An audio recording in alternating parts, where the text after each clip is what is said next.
দেখুন আপনারা দেখছেন যে বাড়িতে যখন প্রত্যহ পুজো করছেন, ১ম পূজ্য যে দেবতা রয়েছে যেমন গণেশ, বিঘ্নহর্তার যে পুজো হয়, প্রত এই পুজোর প্রত্যেকেরই কিন্তু করতে হয়। আপনি যেকোনো পুজোই করুন না কেন বিঘ্নহর্তার পুজো আপনাকে করতেই হবে।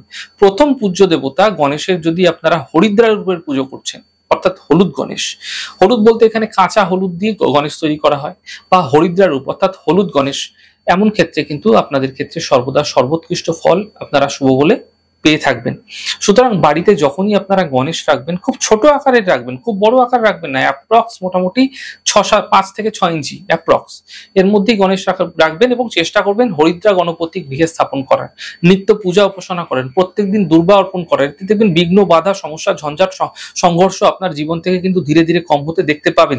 প্রত্যেকভাবে গণেশ মন্ত্র জপ করুন, গণেশের ওম গং গণপত্যয় নামে ছোট্ট মন্ত্রের জপ প্রত্যেকভাবে একমালা করে যান।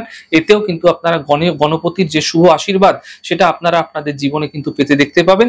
সকল কাজে যে বিঘ্ন আসছে সেই বিঘ্ন নাশ হবে এবং সকল কাজে আপনারা সাফল্য থেকে সাফল্যের দিকে সিঁড়ি পেয়ে কিন্তু আপনারা জীবনে এগিয়ে যেতে পারবেন।